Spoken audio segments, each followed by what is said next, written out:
Ya, bismillahirrahmanirrahim. Assalamualaikum warahmatullahi wabarakatuh. Waalaikumsalam warahmatullahi wabarakatuh. Waalaikumsalam warahmatullahi wabarakatuh. Wabila taufik. Wabihi nasta'inu wa ala umuri dunya wadin wa ala alihi wa sahbihi wa salim amma ba'du. Alhamdulillahirabbil alamin. Teman-teman, di pagi yang cerah ini di hari Sabtu ya. 3 hari lagi menuju hari kemerdekaan, gimana sudah pasang bendera di rumahnya? Ataupun mungkin pagi-pagi biasanya nih ibu-ibu lagi pada masak, ataupun yang lagi masak biasanya tetap ngedengerin zoomnya, ataupun hari Minggu biasanya waktu bersama keluarga ya, seperti itu. Walaupun mungkin ada sebagian juga yang masih lembur di hari Sabtu ini, semoga tetap semangat, semoga tetap ceria dan diberikan keluasan hati dan pikiran untuk terus semangat menjalani hari. Nah, teman-teman, insya Allah hari ini kita akan membahas sesuatu yang saya yakin teman-teman waktu pas dapat copywritingnya ya, tentang kenapa saya seperti merasakan tidak bisa, misalnya contohnya tidak bisa berinteraksi dengan suami, ataupun sering marah dengan anak tanpa sebab, ataupun merasa kok saya tiba-tiba menangis gitu ya. Mungkin teman-teman pernah menuliskan hal itu dalam dalam buku catatannya gitu ya, atau dalam jurnalnya, kenapa bisa terjadi seperti itu gitu. Nah, insya Allah hari ini kita akan belajar banyak nih tentang salah satu mungkin bisa dibilang masalah psikologis ya, yaitu adalah inner child. Insya Allah kita akan belajar praktek sederhananya ini bersama Mbak Pipit, Ibu Fitriana Nurdiani. Beliau adalah founder, teman-teman bisa langsung add Instagramnya ya, @emak_anti_bokeh. Terus juga beliau adalah seorang penulis dan womanpreneur. Insya Allah kita akan belajar teknik sederhana ini, praktek sederhana tentang gimana ya cara menyadari dan belajar mengobati luka masa kecil. Kita sapa terlebih dahulu Mbak Pipit. Assalamualaikum Mbak Pipit. Waalaikumsalam semuanya. Selamat pagi. Assalamualaikum semuanya. Terima kasih yang sudah Waalaikumsalam warahmatullahi wabarakatuh. bergabung pada pagi ini. Terima kasih juga untuk yang sudah menyempatkan waktunya untuk mau join di dalam pagi ini. Inner childku. Kita menyadari dan belajar mengobati luka masa kecil. Iya, baik, insya Allah selama 1,5 jam ya Mbak Pipit kita akan mengorek lebih dalam tentang apa itu inner child, terus juga gejalanya seperti apa, dan kita akan belajar praktek sederhana nanti di akhir. Juga teman-teman boleh langsung bertanya nanti pada saatnya ya. Dan kali ini teman-teman, setelah nanti Mbak Pipit mengemukakan tentang materi inner child-nya, nanti akan dibuka sesi curhat. Ini setelah slide pertama, nanti ada teman-teman mungkin yang mungkin belum berani untuk open mic, boleh langsung tulis di chat. Nah, di chat ini teman-teman boleh mungkin memberikan memberikan sedikit gambaran gitu, gejala-gejala yang muncul seperti apa, dan kita mengungkapnya di sini bersama-sama, kita selesaikan gitu. Baik, tanpa memperpanjang waktu, kita langsung ke Mbak Pipit ya Mbak. Silahkan untuk materinya hari ini.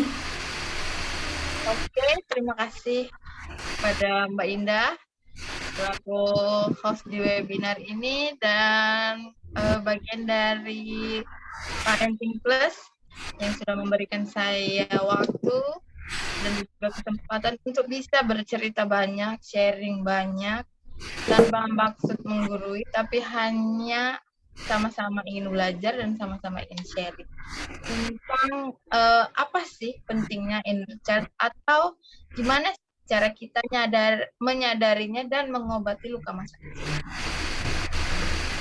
Dan next slide-nya Mbak, kita akan belajar apa sih arti dari inner child tersebut.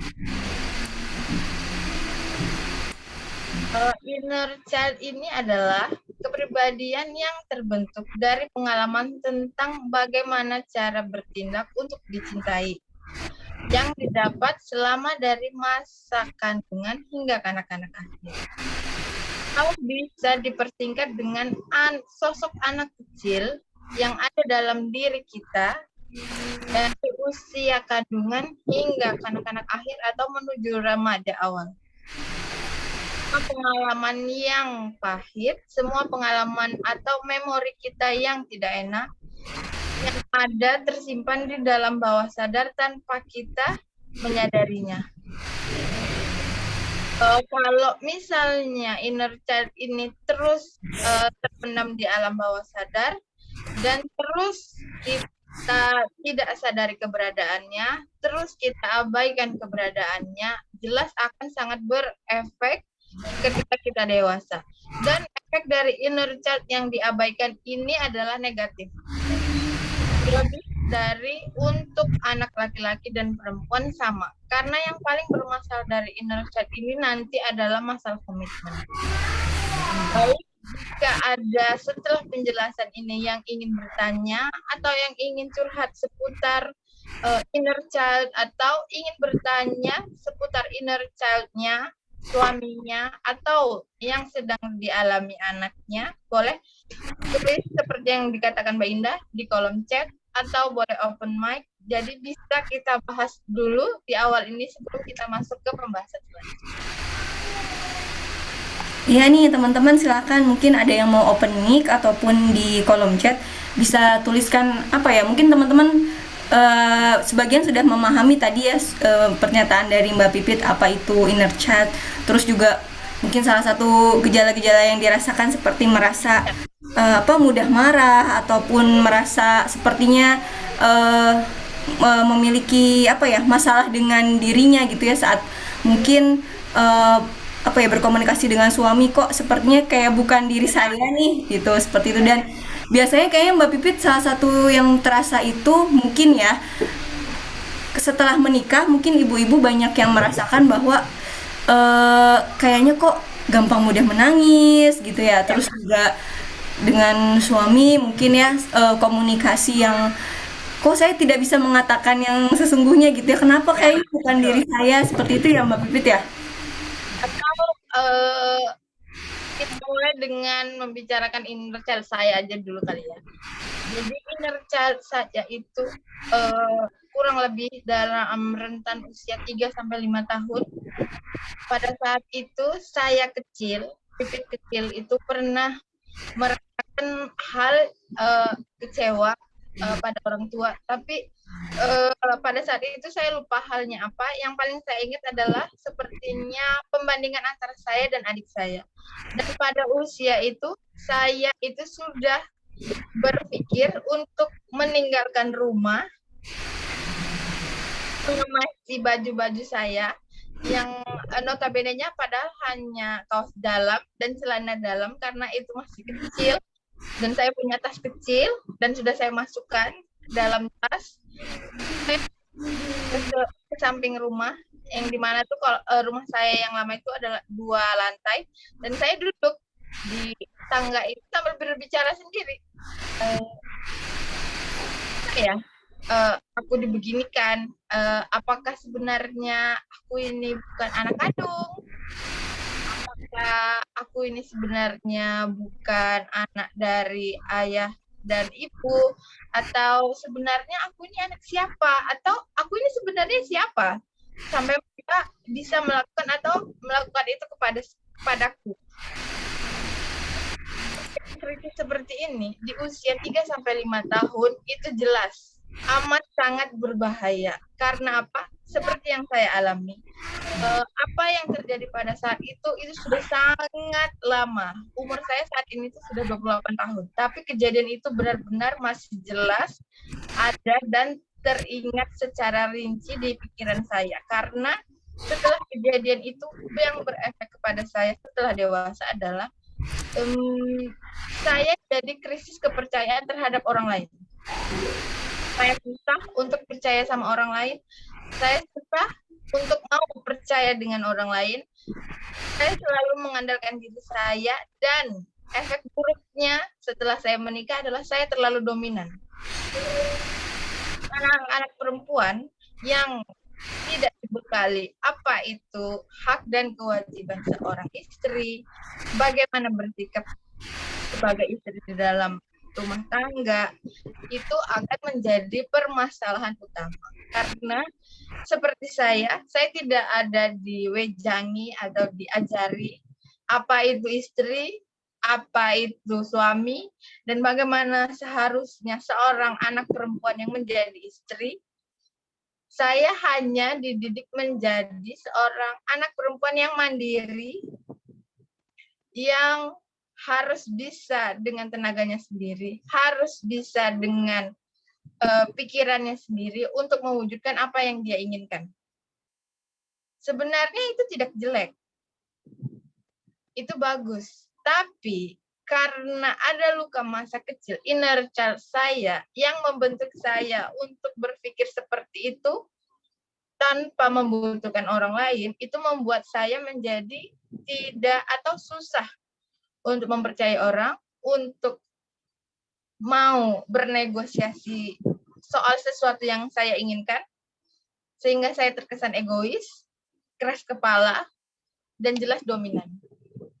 Nah ini, buat para ibu-ibu atau teman-teman ibu, saya menyebut kita semua ini teman-teman ibu ya, teman-teman ibu yang memiliki anak perempuan pada saat ini, masih dalam usia balita atau menuju akhir balik, ada baiknya penanaman atas apa yang akan dikerjakan dia setelah dewasa, terutama sebagai seorang istri, itu harus sudah diberitahukan.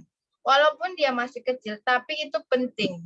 Nilai dia sebagai seorang perempuan dan untuk menjadi seorang istri itu berbeda. Dia hidup dengan individu dia dan dia bergabung bersama suami untuk menjadi istri, itu adalah dua hal yang berbeda. Jadi, jika pada saat ini ada inner child kita sebagai seorang ibu yang belum selesai, karena saran saya mulai cari tahu, mulai obat, mulai lunasi agar itu tidak berkelanjutan. Karena inner child yang tidak selesai itu akan menurun ke anak dan akan begitu. Contoh simpelnya adalah seperti yang tadi saya jelaskan. Kalau untuk kasus saya, di mandiri, terus bisa menjadi perempuan yang bekerja dan karirnya bagus, terus mempunyai uang dan tabungan yang cukup, mempunyai nama di kehidupan atau di masyarakat dengan baik. Cara kasat mata itu bagus. Atau pencapaian orang tua yang alhamdulillahirrahmanirrahim, oh anak perempuannya sukses. Tapi jangan salah, di balik itu ada sesuatu yang sebenarnya buat saya seperti itu bukan karena saya mau, tapi karena saya memiliki luka di masa lalu yang membuat saya percaya dengan orang lain, makanya saya mengandalkan diri saya. Tidak mau percaya dengan orang lain. Dan itu tidak bagus. Saran saya untuk semua ibu yang memiliki anak perempuan ataupun anak laki-laki, untuk laki-laki itu yang paling penting adalah tanggung jawab. Jadi bagaimana kita sebagai ibu, sebagai orang yang pertama kali mereka percayai, pertama kali mereka cintai, untuk memberikan percaya itu agar mereka mau bertanggung jawab atas apa yang akan menjadi tanggung jawab mereka di kehidupan selanjutnya. Baik, itu tadi cerita saya. Mungkin ada yang ingin bercerita soal inner child-nya, atau inner child anaknya, atau inner child dari pasangannya, boleh. Akan kita bahas di sini, di awal pembicaraan ini, agar suasana semakin hangat. Nanti kita akan masuk kepada pembahasan materi selanjutnya. Mbak Pipit mungkin bisa lebih maju lagi, kayaknya suaranya masih kurang jelas deh. Nah, seperti itu. Sudah jelas? Ya jelas, tapi memang kualitasnya kurang bagus sih di sana. Atau Pipit harus naikkan volumenya? Ya, betul. Mbak Pipitnya agak maju lagi kayaknya suaranya, dekatin volumenya. Siap. Nah ini mungkin sebagai pembuka ini ada pertanyaan nih. dari Pak Cecep Ahmad Rustandi izin bertanya, apakah dari inner child ini bisa menjadi seorang individu yang berkepribadian ganda? Oke, terima kasih kepada pertanyaannya Bapak Cecep, betul? Pertanyaannya super sekali. Apakah inner child ini bisa membuat kita menjadi berkepribadian ganda? Betul? Jawabannya adalah kalau kepribadian ganda ini termasuk dalam mental illness atau penyakit mental. Mereka akan bisa menjadi mental illness, bisa.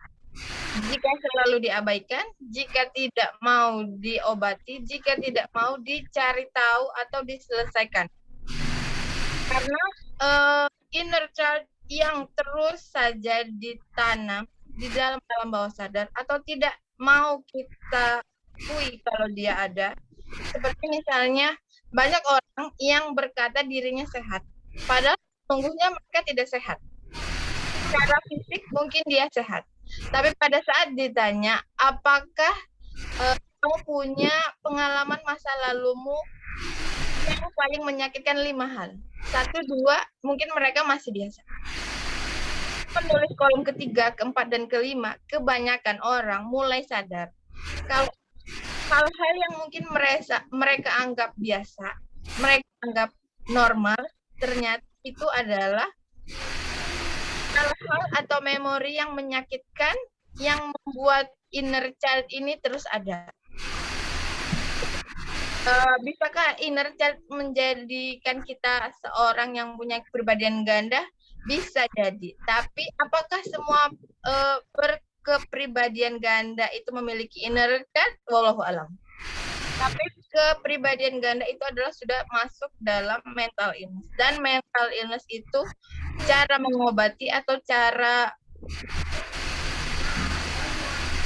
menyelesaikannya harus dengan dampingan ahli. Bisa ke psikiater, karena biasa ada yang juga butuh obat.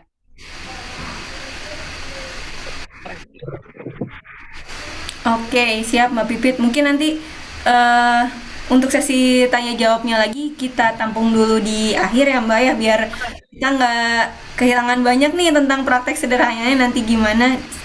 Nah, tadi kan udah dibuka nih sama Mbak Pipit tentang gimana masa lalunya Mbak Pipit, dan sepertinya sekarang nih Mbak Pipit sudah jadi diri Mbak Pipit yang lebih baru, yang lebih apa ya, yang lebih bersinar lah seperti itu. Nanti mungkin bisa diceritakan juga perjalanannya gimana bisa mengobati luka inner child nih. Ya, kita lanjut ke next slide dulu nih Mbak Pipit. Boleh. Oke, di sini ada gambar yang sangat menurut saya menarik. Jadi boleh dibantu artiin gambar ini menurut ibu-ibu atau teman-teman semuanya. Karena kalau berdasarkan pengalaman saya, gambar ini sangat membekas banget dan punya cerita tersendiri. Jadi boleh untuk teman-teman yang ada di webinar ini, yuk coba chat di kolom komentar, chat di kolom chat untuk menurut ibu-ibu atau bapak atau teman-teman semua, arti dari gambar ini itu sebenarnya apa sih? Nanti di akhir akan kita bahas.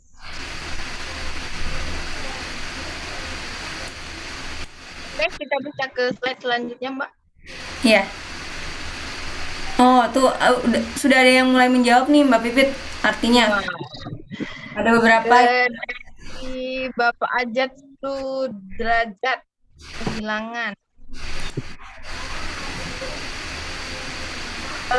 Untuk arti sendiri dari gambar ini pasti akan sangat beragam karena perspektif kita, pikiran kita itu akan sangat dipengaruhi juga oleh inner child kita. Jadi arti dari gambar ini untuk mayoritas 38 orang yang ada di webinar ini pasti berbeda. Pasti beragam walaupun hanya dengan satu gambar yang sama. Makanya dijelaskan bahwa inner child setiap orang itu berbeda. Mempunyai secara cerita, secara gambar, pengalaman yang sama, tapi hal yang dilaluinya, struggle yang dia jalani untuk dalam proses itu pasti berbeda. Sama dengan cara kita melihat gambar ini. Hanya suatu gambar, tapi dari 38 orang yang ada di dalam webinar ini akan menjelaskan dan menceritakan 38 cerita yang berbeda.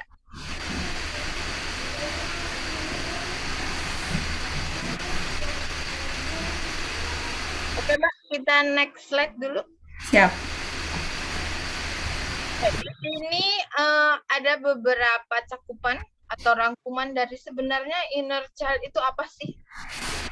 Inner child itu adalah luka pengasuhan di masa lalu. Luka pengasuhan ini apa sih?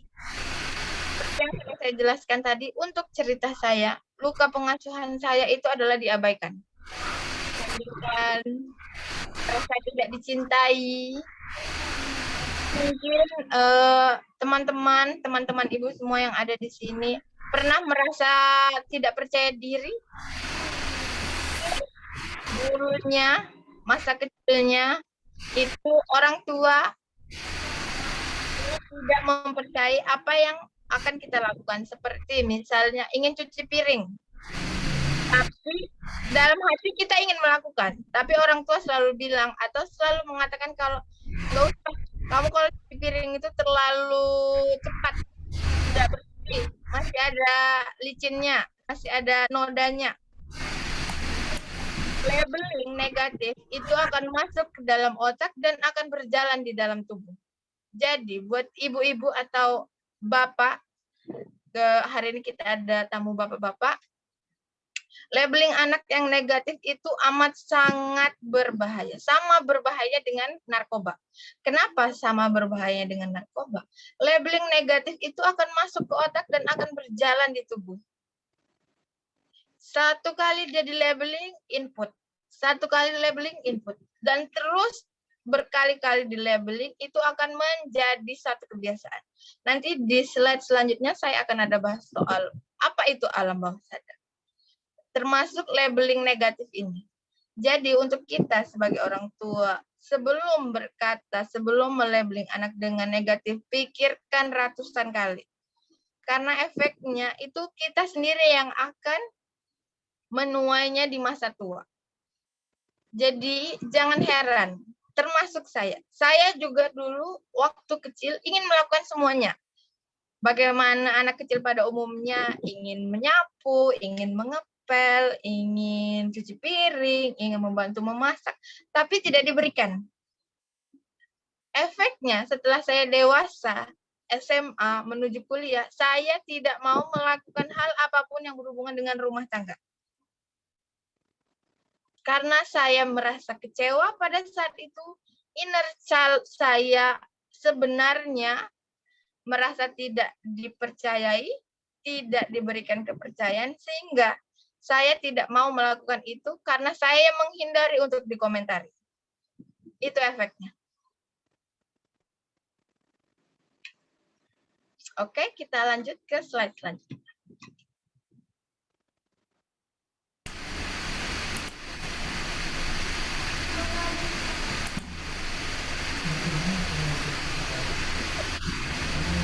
Apa aja sih yang ada di dalam inner child, atau kenapa inner child ini berbahaya kalau tidak segera kita sadari atau tidak segera kita obati? Inner child ini akan menetap di pikiran bawah sadar dan dia tidak kemana-mana, dia hanya di situ saja dan tidak lari kemana-mana. Kenapa efek dari pikiran bawah sadar ini berbahaya? Karena pikiran bawah sadar kita itu mendominasi diri kita 80-90% dibanding pikiran sadar. Jadi, jika dia terus berada di dalam pikiran bawah sadar dan tidak dirilis, tidak disadari, tidak diobati, maka dia akan mempengaruhi dan berdampak ke kehidupan kita yang lain.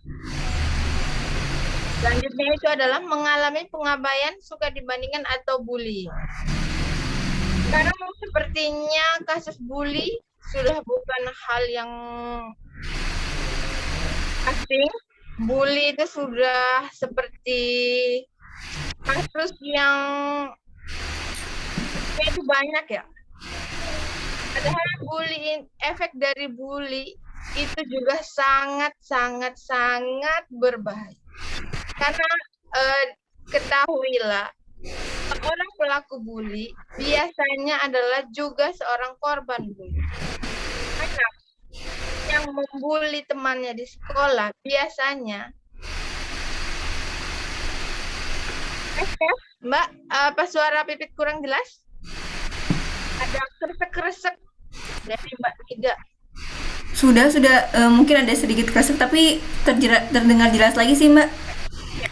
Mungkin sementara memang saya ini tadi saran dari Mbak Alifa nih, makasih banyak ya Mbak. Mungkin saya sementara di mute dulu ya, yang saya sama videonya mungkin biar nggak terlalu kresek suaranya. Mbak Pipitnya mungkin bisa lebih maju lagi kali ya Mbak. Oke, jelas? Udah cukup atau jelas? Jelas. Oke, kita lanjut pembahasan bully. Jadi biasanya anak yang membuli di sekolah itu adalah anak yang terbuli di rumah. Jadi kebanyakan orang tua tidak mau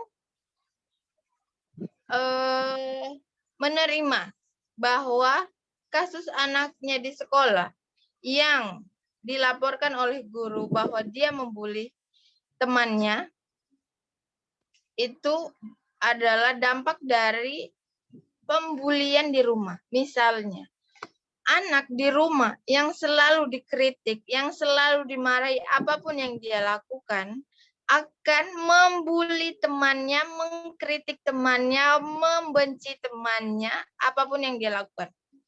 Karena sejatinya pembuli itu adalah korban bully. Pasti, tidak mungkin. Tidak ada sebab di balik bully itu sendiri. Jadi, untuk orang tua yang sudah punya atau dapat laporan dari guru di sekolah, teman sekeliling rumah, yang mungkin anaknya tetangga pernah dibully oleh anak kita dan orang tuanya melapor, bijaksananya kita sebagai orang tua itu tidak boleh marah. Karena mungkin memang ada hal yang harus kita introspeksi dulu. Kita telaah dulu, kita tanyakan dulu. Sebenarnya apa yang terjadi? Kenapa kamu melakukan itu? Untuk semua orang tua, dalam mengkoreksi, cobalah untuk selalu gunakan kata bertanya. Jangan kata menyalahkan. Karena pada saat kita bertanya, anak akan mengungkapkan alasannya, bukan berdalih mencari alasan. Itu berbeda. Mengungkap alasan dengan berdalih mencari alasan adalah dua hal yang sangat berbeda.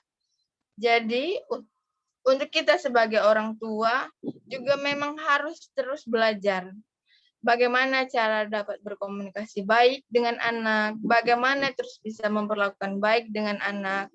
Seperti yang tadi Mbak Indah bilang, pola asuh kita pada saat ini juga adalah investasi kita untuk di masa depan. Bagaimana kita, ya ibu, pada saat ini adalah hasil dari investasi orang tua kita pada saat dulu. Dan baik buruknya, efek positif negatifnya dari pola asuh yang telah kita terima, kita sudah rasakan. Jadi jangan mau untuk meneruskan lagi rantai-rantai dari pengasuhan masa lalu yang menyakitkan, yang luka, yang diabaikan ke anak kita pada saat ini. Karena itu akan memunculkan inner child baru untuk anak kita, dan itu akan menjadi hasilan kita di masa tua. Selanjutnya yaitu adalah kurang kasih sayang.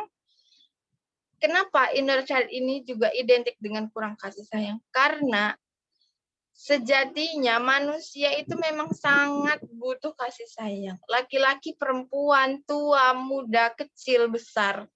Kasih sayang itu tuh benar-benar sangat-sangat dibutuhkan. Karena kita sebagai manusia itu memang butuh untuk disayang, memberikan kasih sayang, dan untuk semua ibu-ibu yang ada di webinar ini dan yang ada di luar sana, pasti sangat menanti-nantikan momen atau perkataan-perkataan dari suami yang mengungkapkan kalau dia sayang sama kita, pelukannya, cara memperlakukan kita dengan baik, itu juga termasuk dalam kasih sayang. Dan begitu juga dengan anak. Anak butuh untuk merasa mereka diterima secara utuh, tidak dikomentari yang negatif. Terus mereka juga butuh untuk disupport, diberi pelukan, dikatakan hal-hal yang menyenangkan, sama. Jadi untuk kasih sayang ini persentasenya lumayan tinggi karena dari kasih sayang inilah hal-hal lain negatif juga akan bermunculan. Itu bisa lempang ya nih. Halo? Iya, Mbak. Maaf, tadi sebenarnya ada yang kayaknya tadi ada yang belum ke unmute, Mbak. Oh ya, oke. Kita next. Iya. Keluarga yang disfungsional. Keluarga yang disfungsional ini maksudnya apa? Misalnya, dari keluarga yang disfungsi ini, kalau normalnya anak melihat ayah yang bekerja, ibu yang di rumah mendampingi dia. Itu normalnya. Tapi ini terbalik, menjadi disfungsional. Ayah yang di rumah, tapi ibu yang bekerja. Jelas ini akan memberikan pengalaman pemikiran kepada anak yang berbeda. Harusnya yang menjadi kepala rumah tangga itu adalah seorang ayah, ini menjadi ibu. Harusnya yang mendominasi di dalam rumah tangga terhadap aturan, bagaimana rumah tangga itu berjalan, bagaimana hak dan kewajiban setiap anggota di dalam rumah, itu diatur oleh seorang ibu, bukan seorang ayah. Dan power ayah menghilang, tidak ada. Jelas akan membuat pemikiran si anak berubah terhadap dirinya dan terhadap dia yang akan di masa depan. Perempuan ataupun laki-laki, jika misalnya perempuan, contohnya seperti kasus saya tadi, apa ya? Jadi di diri saya, karena itu juga sebagai satu inner child saya, menjadi dominan itu adalah efek dari inner child yang negatif. Karena menjadi dominan itu untuk perempuan seharusnya ada takarannya, ada batasannya. Dan itu saya tidak dapat. Dan itu tidak saya tahu dan itu tidak saya mengerti. Sehingga pada awal-awal pernikahan saya, untuk proses adaptasinya cukup lumayan krusial. Ini selanjutnya yaitu pelecehan seksual. Ini saya masukkan pelecehan seksual. Inner child anak-anak yang pernah mengalami pelecehan seksual juga sangat mengerikan. Jadi di dalam satu artikel saya pernah membaca dan di dalam berita juga pernah dipublikasikan bahwa anak-anak yang pernah mengalami pelecehan seksual di masa kanak-kanak sampai akhir atau remaja awal, proses penyembuhannya adalah sebanyak umur anak itu. Misalnya dia pernah dilecehkan pada umur 5 tahun, 7 tahun, atau 8 tahun, dan proses penyembuhannya adalah selama itu. Masya Allah kan. Untuk menyembuhkan satu tindakan itu butuh waktu selama itu.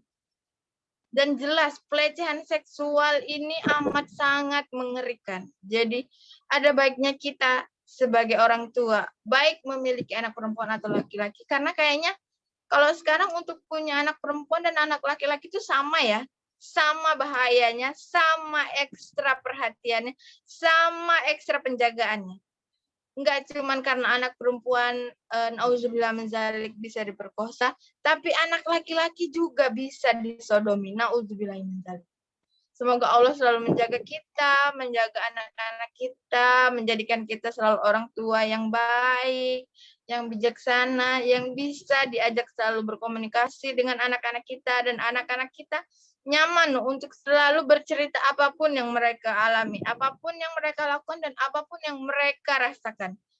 Sehingga, nauzubillah min dzalik, jika ini terjadi, penyelesaian atau penanganannya itu bisa segera. Dan yang terakhir itu adalah orang tua tunggal. Kenapa orang tua tunggal ini juga menjadi faktor inner child itu tumbuh? Karena sejatinya anak itu butuh dua sosok. Mohon maaf sekali untuk teman-teman ibu yang ada di sini yang single parent, baik ayah ataupun ibu. Tapi sesungguhnya memang dua posisi ibu dan ayah itu akan sangat membentuk bagaimana dia di dewasanya. Jika hanya ada satu, jelas ada hal yang kosong, ada jiwanya yang kosong, ada pembentukannya yang kosong. Misal untuk anak perempuan yang miss dari ayahnya, tidak dekat, tidak memiliki, ditinggal meninggal dari sejak kecil, bercerai, itu pasti akan berbeda dengan mereka yang memiliki, mendapatkan, dan mempunyai keluarga lengkap, kasih sayang lengkap, pasti akan berbeda. Baik dari cara perilaku, bagaimana mereka bersikap, bagaimana mereka menjadi dewasa. Namun, untuk orang tua tunggal, broken home, bercerai hidup atau bercerai meninggal, bukan menjadi standar batasan kalau anak broken home atau orang tuanya tunggal tidak akan berhasil, tidak akan sukses. Itu tidak. Itu tidak. Karena saya sendiri juga berasal dari anak yang broken home. Dan saya membuktikan bahwa saya bisa. Walaupun struggle saya dan mungkin teman-teman yang lain merasakannya, yang hanya memiliki satu orang tua karena alasan perceraian, itu bukanlah hal yang mudah. Hal yang kami lalui, hal yang kami jalani, itu sangat-sangat jauh berbeda dengan mereka yang memiliki orang tua lengkap, kasih sayang lengkap. Karena kami tumbuh dengan mencari apa itu sosok ayah sendiri.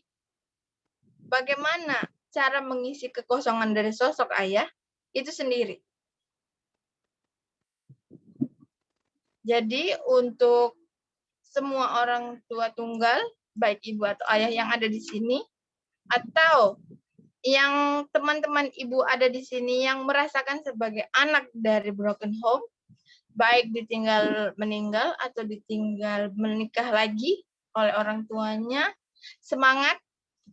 Semua anak itu berhak atas kesuksesannya di masa depan. Semua anak itu berhak atas wujudan impian-impian dan cita-cita mereka di masa depan. Jadi jangan menjadikan batasan atau kekurangan kita untuk menjadikan alasan kita untuk tidak sukses. Tapi buatlah itu menjadi alasan kuat untuk kita membuktikan pada diri kita bahwa kita bukanlah makhluk yang Allah sia-siakan, bukanlah orang yang tersia-siakan, karena kita punya Allah.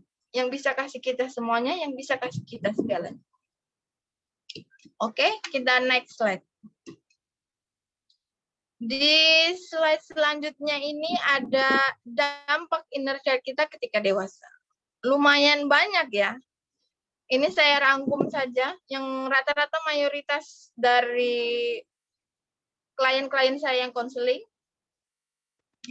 Inner child itu apa sih dampaknya ketika dewasa, atau kenapa yang terjadi, atau apa yang akan terjadi ketika kita dewasa dan inner child ini belum selesai.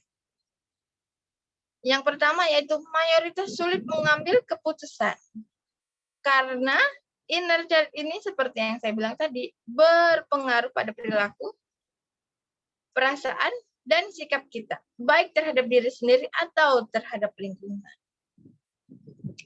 Yang kedua adalah tidak percaya diri. Tidak percaya diri ini apa? Seperti yang sudah saya jelaskan tadi, bahwa tidak percaya diri ini bisa jadi adalah sebuah hasil dari perkataan orang tua kita pada masa kita kecil yang selalu tidak mempercayai apapun yang akan kita lakukan, apapun yang ingin kita buat, apapun yang ingin kita usahakan. Tapi mereka selalu mematahkan. Mereka selalu bilang, nggak usah, jangan, kamu nggak bisa, kamu nggak bagus di situ. Tanpa melihat kita untuk menyelesaikan itu dulu, atau tanpa memberi kesempatan dulu untuk kita mau belajar, mengkoreksi apa yang kurang, tapi langsung dipatahkan di awal, sehingga ketika dewasa kita tumbuh menjadi orang yang tidak percaya diri. Selalu merasa putus asa, merasa orang lebih baik, kenapa mereka selalu bisa, kenapa saya tidak, kenapa, selalu bertanya. Karena di dalam diri kita sudah ada labeling di sini.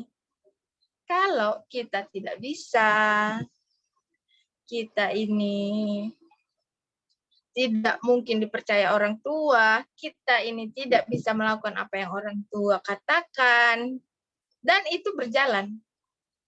Membuat kita hingga dewasa seperti itu. Jadi ada baiknya yang teman-teman ibu semuanya rasakan pada saat ini ada yang tidak percaya diri, coba bisa digali. Mungkin ada perkataan orang tua atau mungkin saja ada perkataan dari orang sekitar yang selama ini, selama kita kanak-kanak menuju remaja, itu membuat kita tidak percaya diri karena selalu diremehkan, underestimate. Oke, selanjutnya yaitu temperamen, mudah marah. Tapi mudah marah di sini itu bukan mudah marah yang mempunyai gejala darah tinggi. Ini beda. Sama seperti yang di awal tadi Mbak Indah ceritakan. Kenapa ya? Saya ini sama suami selalu mudah marah. Padahal kalau saya pikir lagi, sebenarnya maksud suami itu benar. Tapi saya tetap aja mau marah, Mbak. Saya nggak terima apa yang dia bilang. Nah, itu bisa jadi sebenarnya yang marah itu bukan kita, tapi inner child kita. Inner child si kecil yang ada di dalam diri kita yang ini, aku nggak suka dibegitukan. Tapi di lain waktu kita juga berpikir, kayaknya yang suami bilang itu benar loh. Yang suami bilang itu seharusnya emang gitu. Tapi kenapa pada saat itu aku marah? Nah, itu sudah salah satu sinyal bahwa inner child kita yang tersentil, yang merasa diusik, sehingga dia bereaksi tanpa sadar kita. Selanjutnya yaitu krisis kepercayaan terhadap orang lain. Ini adalah saya sekali. Cuman alhamdulillah sudah dilewati, sudah berproses juga. Dalam inner child ini prosesnya juga nggak mungkin sebentar. Dan proses pemulihan inner child ini setiap orang berbeda-beda. Jadi jangan hanya berpatok atas pengalaman satu orang, tapi carilah dasarnya. Dasarnya itu apa? Untuk teman-teman, kalau mau ditulis boleh, atau cara sederhana untuk mengetahui kita itu inner child-nya apa sih? Karena banyak orang yang merasa, enggak Mbak, saya hidupnya enak-enak aja kok. Saya ngerasa kehidupan saya di masa kecil baik-baik aja, saya punya orang tua yang baik-baik aja, saya tidak merasa disakiti, saya tidak merasa pernah dipukul, saya tidak pernah merasa dibikin nangis. Coba nanti malam lakukan ini. Tulis 5 hal yang paling menyedihkan yang pernah kita rasakan dari usia 1 sampai 10 tahun. 5 hal aja.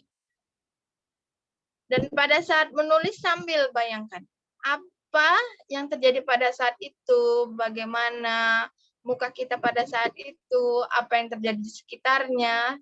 5 hal. 5 hal. Dari 1, 2, itu pasti masih hal-hal normal yang mungkin paling sangat menyakitkan.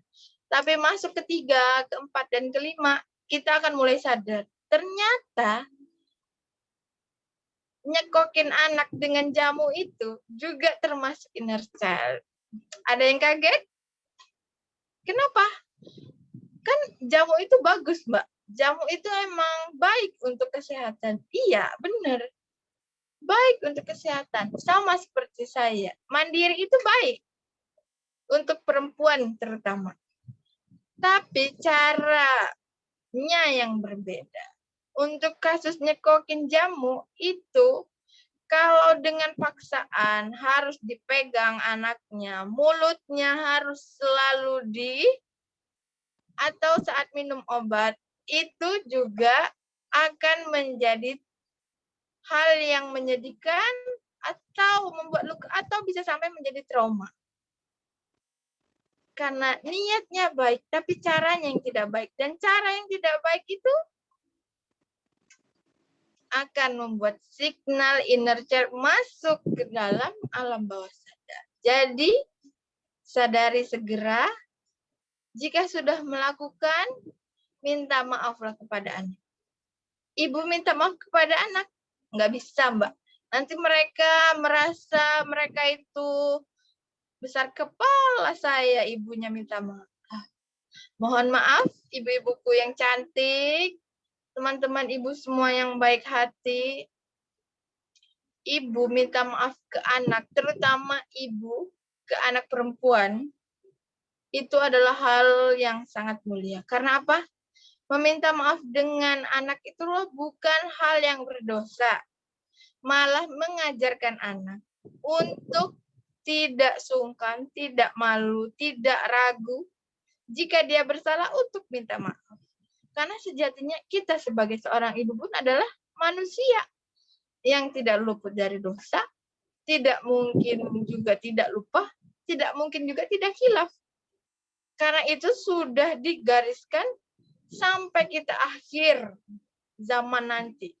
Akan terus ada yang begitu, akan terus ada. Makanya kita disebut manusia, bukan malaikat, bukan nabi. Jadi sadarilah sisi-sisi dasar manusia itu, terutama minta maaf. Tidak ada salahnya.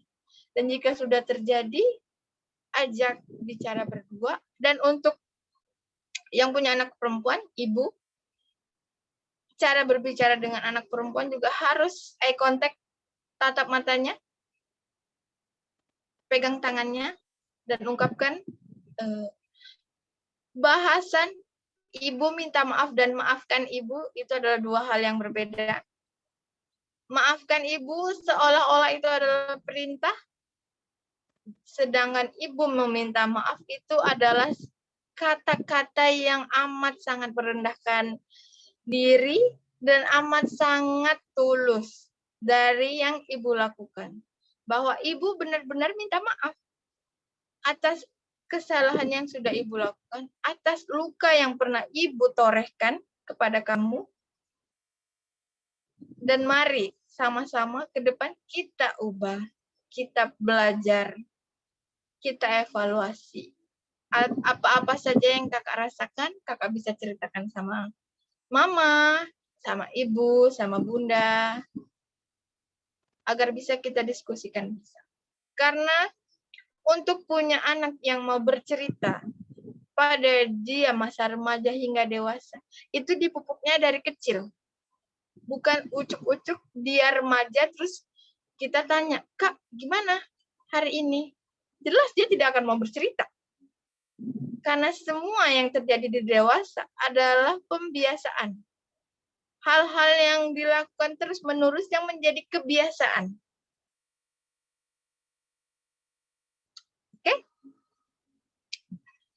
Selamat mencoba, semoga dimudahkan urusannya sama Allah. Dan jangan lupa selalu minta ampun sama Allah. Mungkin bisa jadi hal-hal yang tidak menyenangkan yang anak kita lakukan hari ini adalah juga pengguguran dosa kita. Dosa-dosa yang mungkin masih tersisa, masih ada, masih kita lakukan. Sehingga ujian di anak inilah yang menjadi pengguguran. Oke, yang selanjutnya itu adalah terhambatnya pengembangan diri. Terhambatnya pengembangan diri ini apa? Labeling kita yang membuat diri kita ini tidak mau berkembang. Seperti jika anak lama, itu jangan komentari pribadinya, tapi komentari tindakannya, bukan pribadi. Seperti lelet, bodoh, cengeng, pemarah, penakut. Itu adalah labeling pribadinya. Dan labeling pribadi ini melekat. Jadi, untuk ibu-ibu, bapak, teman-teman ibu semua, kembali, labeling negatif itu efeknya itu seperti lem. Jika ingin dilepas, dia memang harus benar-benar dibersihkan sampai dalam. Dan jika dia sudah masuk ke dalam inner child, kita butuh proses yang tidak sebentar untuk membersihkannya sehingga dia terobati dan akhirnya menjadi bahagia. Jadi untuk kita yang sudah pernah melakukan, untuk kita yang ternyata sudah pernah terucap, seperti yang saya bilang tadi, yuk kita jadi orang tua bijaksana, tunjukkan dengan cara minta maaf duluan tidak apa-apa. Ayah juga, strength seorang ayah itu tidak hanya keras ya. Tidak Bu, tidak Mbak. Kalau saya sebagai orang ayah, minta maaf sama anak, aduh, di bawah saya tuh turun. Saya itu nanti nggak dihormati lagi. Mohon maaf. Untuk bapak-bapak semua yang terhormat, untuk teman-teman ibu yang laki-laki semua yang terhormat, kalau pemikiran bapak terus seperti itu, ketahuilah, semua yang keras, semua yang menggunakan kekerasan itu akan dijauhi. Karena sejatinya manusia tuh nggak ada yang suka dikerasin. Kita tuh suka tuh dilembutin, dilemah lembutin. Bagaimanapun kesalahan. Karena kan kita mau dia merubah perilakunya. Bukan karena dia takut dengan kita, tapi karena kesadaran dirinya. Karena kesadaran dirinya itu yang akan membuat perilaku itu bertahan. Kalau hanya sekedar takut, waktu ada bapak aja, dia berubah. Bapak tidak ada, ibunya yang kewalahan. Banyak yang terjadi seperti itu, ibu-ibu. Saat ayah ada, semua aman, tentram, damai, tidak ada masalah. Saat ayah tidak ada, mulai semua mengeluarkan jurusnya masing-masing. Antara si ibu dan si ayah tidak memiliki satu pola asuh yang sama.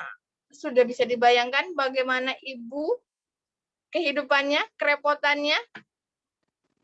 Boleh cek dulu di video sebelumnya yang soal ibu bahagia, karena saya sudah ada ngasih manajemen ibu bahagia di sana.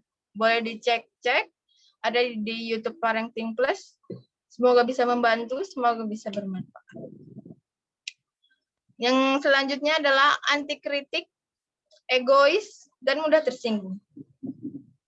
Ya, ini adalah juga saya banget.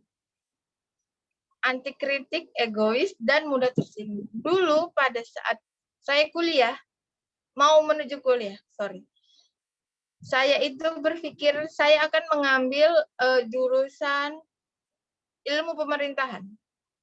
Karena saya itu amat sangat suka berdebat, suka diskusi, suka forum, suka hal-hal yang berbau diskusi, yang mengungkapkan pendapat, mendengarkan, menyanggah. Itu saya sangat suka sekali. Sehingga jika saya dibantah, itu saya bisa emosinya sampai selesai forum. Bisa jadi orang yang menyanggah saya itu tidak saya tegur. Kanak-kanak kan, lucu. Mungkin sebagian orang menganggap saya pada saat itu, apaan sih? Cuman kayak gitu doang, tapi harus tersinggung. Setelah mempelajari, setelah saya kuliah, setelah saya belajar, ternyata yang pada saat itu marah adalah inner child saya, bukan saya. Tapi yang bereaksi adalah tubuh saya yang dewasa. Jadi sehingga membuat itu menjadi aneh. Kok saya yang udah sedewasa ini menyikapi itu dengan cara begitu sih? Tapi ternyata yang tersinggung, yang marah itu adalah inner child saya. Dan bisa jadi ada yang punya pengalaman sama, baru sadar nih setelah Mbak bilang. Ternyata yang kemarin itu yang marah mungkin inner child saya, Mbak. Mungkin yang kemarin marah itu inner child suami saya, Mbak. Karena kayaknya sih dia nggak begitu, tapi pada saat itu tuh dia begitu. Bisa jadi, ada kemungkinan. Jadi yuk kita sama-sama sadari, sama-sama cari jalan keluarnya untuk mengobatinya, untuk melunasinya. Karena sejatinya inner child ini akan ada sepanjang hayat. Tapi kita diberi cara untuk meminimalisir hal-hal negatif dari inner child itu untuk tidak mempengaruhi, mengganggu kehidupan kita selanjutnya. Dan yang terakhir adalah cemas berlebihan. Cemas berlebihan ini jika terus berlanjut bisa menjadi depresi ringan. Dan depresi ringan ini sudah termasuk di dalam mental illness. Dan seluruh mental illness itu harus diobati dengan dampingan ahli. Psikolog, psikiater, atau psikoterapi. Oke, kita ke next selanjutnya. Di slide selanjutnya ini saya akan membahas soal pikiran sadar dan pikiran bawah sadar. Kenapa itu penting dan kenapa itu berpengaruh, Mbak, terhadap inner child? Ternyata inner child itu masuk ke dalam pikiran bawah sadar. Dan pikiran bawah sadar kita itu mewakili banyak hal. Yang efeknya untuk kehidupan sehari-hari itu adalah 80-90%.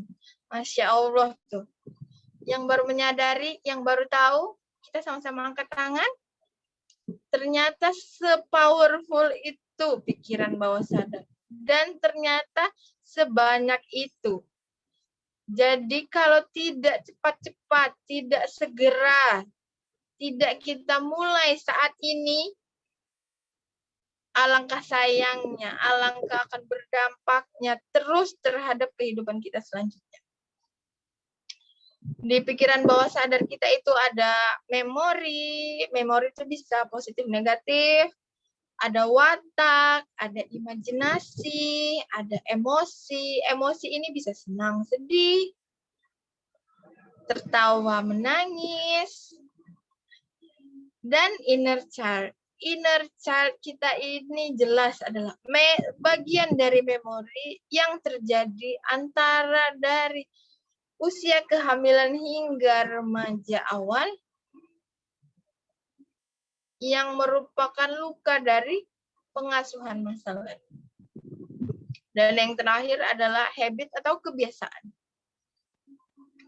Berdamailah antara pikiran bawah sadar dan pikiran sadar, maka akan memunculkan respon diri yang sangat bijaksana dalam hal apapun. Karena dari pikiran bawah sadar kita yang mempunyai power 80-90%, jika kita gabungkan dengan pikiran sadar kita yang 20-10%, hasilnya amat sangat akan menjadi Masya Allah. Cuman pertanyaannya, apakah kita mau lakukan ini pada saat ini? Kembali lagi kepada teman-teman ibu semuanya. Tapi saya rasa semua yang ada di sini, semua yang bergabung pada hari ini, semoga Allah mudahkan merilis inner child-nya, untuk menyadari inner child-nya, untuk mengobati inner child-nya, agar kita terus menjadi orang tua, ibu, ayah, anak yang bijaksana, yang menjadi teman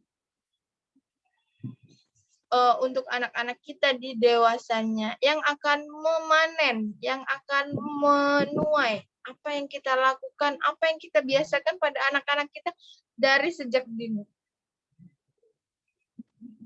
Sehingga kita tidak menjadi orang tua yang diabaikan, sehingga kita tidak menjadi orang tua yang terabaikan, yang menyalahkan, yang memblaming, yang menghakimi. Yuk kita next selanjutnya. Di slide selanjutnya itu ada cara menyadari inner child kita dan segera memulihkannya. Ini sudah saya ramu sedemikian rupa menurut saya. Jika dirasa bermanfaat atau jika dirasa mudah diaplikasikan, boleh. Silakan diaplikasikan, di-share dengan teman terbaik, teman terdekat, suami, sahabat, saudara, tetangga, agar lingkungan kita itu menjadi lingkungan yang positif. Inner child, semua yang ada di lingkungan kita tuh membaik. Jelas akan berdampak atas hubungan kita selanjutnya. Bagaimana kita bersikap,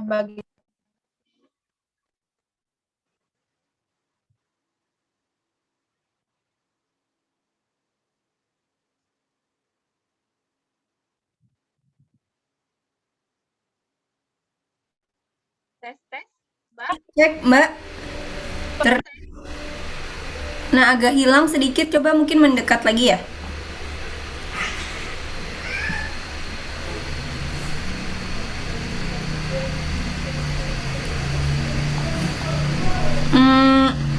Belum terdengar Mbak Pipit suaranya.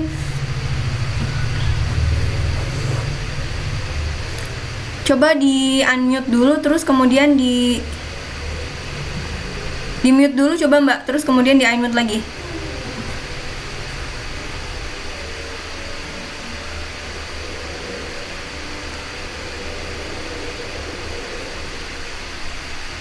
Tidak terdengar ini suaranya. Atau mungkin diperbaiki ya Mbak headsetnya kali ya.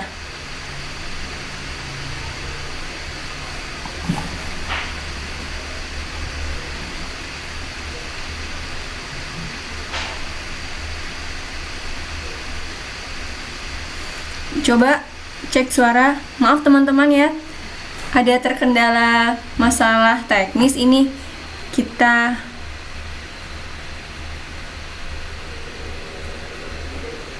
Kita tunggu sebentar, mungkin Mbak Pipit mau mencoba untuk headset atau speakernya ini ya.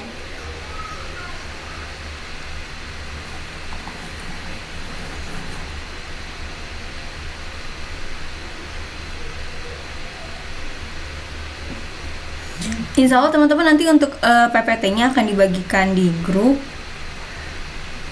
Terus juga tadi kita sudah membahas ya seputar apa itu inner child, terus kemudian gejalanya dan juga pikiran bawah sadar. Sekarang kita mau ke tahap bagaimana menyadari inner child dan juga mengatasinya. Nah, coba Mbak.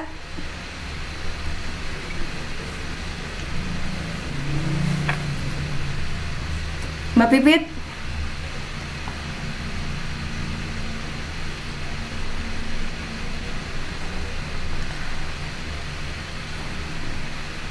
Mbak Pipit coba cek suaranya.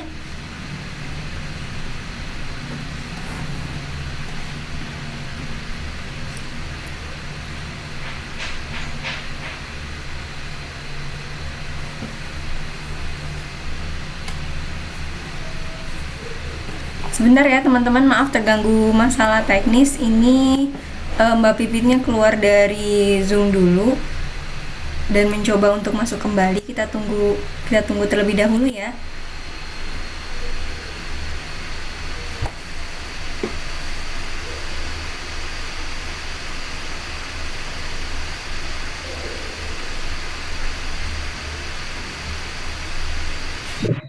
Nah, coba cek lagi.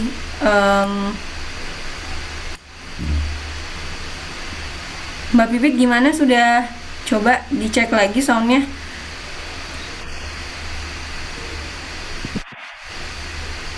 Tes terdengar Mbak Pipit? Balik. Coba cek lagi, tadi suaranya belum jelas. Cek. Ah, Apakah suara sudah jelas? Teman-teman semuanya boleh cek cek di handphone masing-masing teman-teman. Apakah suaranya sudah jelas? Suara Mbak Ida sudah jelas? sudah, tapi masih agak kresek-kresek ya Mbak Pipit. Ya masih ada kesek-kesek. Nah, Kayak kesek dari awal.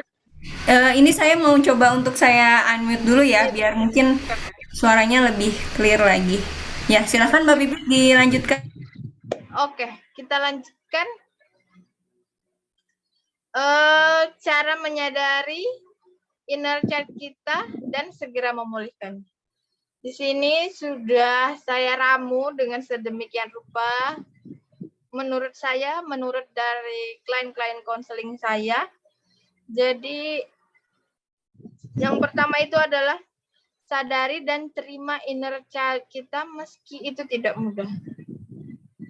Jadi ada baiknya sebelum kita memulihkannya, tapi kita sadari dulu. Inner child kita yang ada di dalam diri kita, kita terima. Kalau seperti saya misalnya, ya Pipit kecil, mungkin pada saat itu kamu sedih ya. Kenapa mama seperti itu? Kenapa papa seperti itu? Tidak apa-apa, kita akan bersama. Saya menerima itu dan kita akan mengobati ini bersama, memulihkan ini bersama, seperti itu.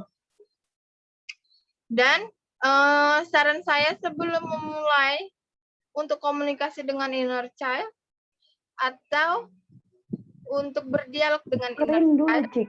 Mama sih ada dede yang beli atau susah. Mau dede yang beli, mama yang Mohon maaf, ada yang kebuka open mic-nya? Iya, sudah di unmute Mbak Pipit, silahkan lanjut. Yang kedua yaitu jika ingin mulai berdialog, mulai berkomunikasi dengan inner child, mulailah dengan berwudu, dengan bacaan ta'awuz, a'udzubillahi minasyaitonirrajim 4 kali, dan bismillahirrahmanirrahim. Selanjutnya adalah dengan jalani komunikasi dengan berdialog. Misalnya kita ambil wudhu, dan ini menurut saya efektif adalah malam. Mungkin bisa setelah sholat isya, bisa setelah sholat tahajud, karena suasana dan keadaannya mendukung. Dan jika sudah ada suami, minta izin sama suami untuk ambil waktu untuk berdialog dengan inner child ini.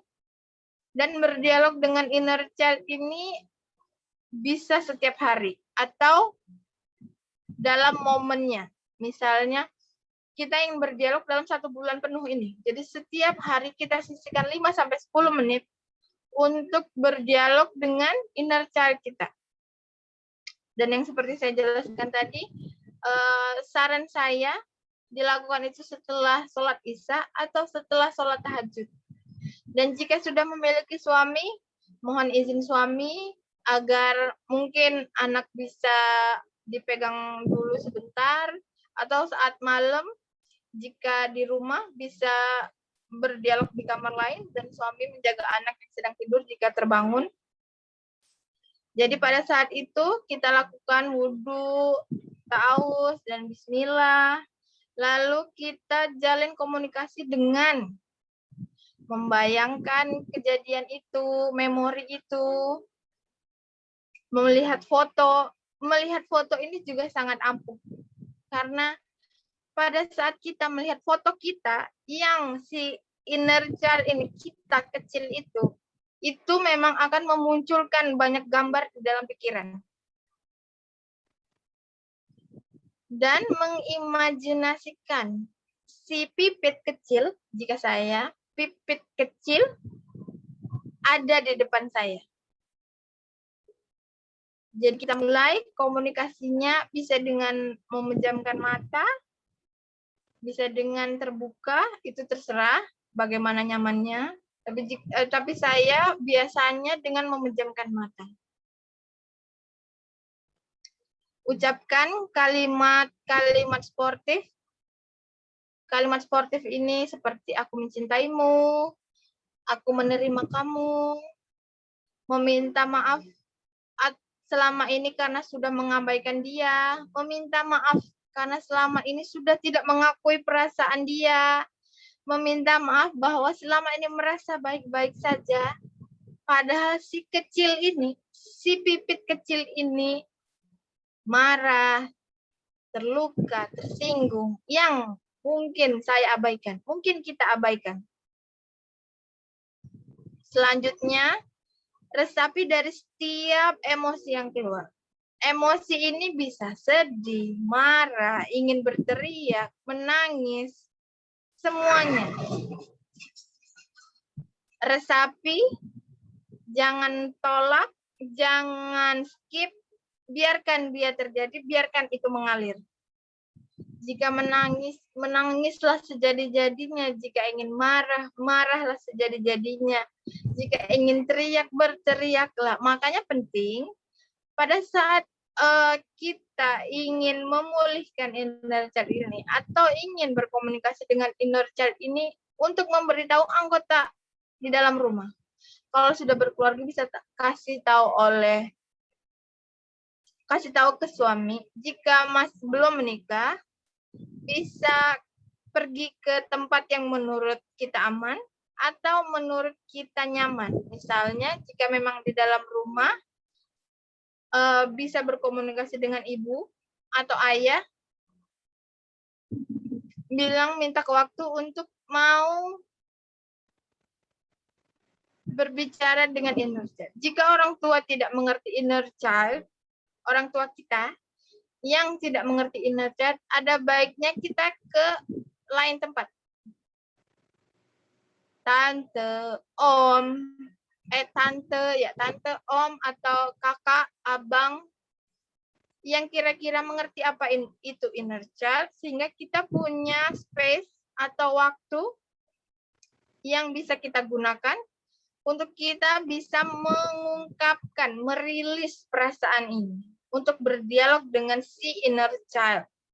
Berbicara berdua dengan membayangkan dia ada di depan kita, dia ada bersama kita dengan melihat foto, membayangkan kejadian itu, sehingga dari apapun emosi yang keluar, itu adalah sangat-sangat natural.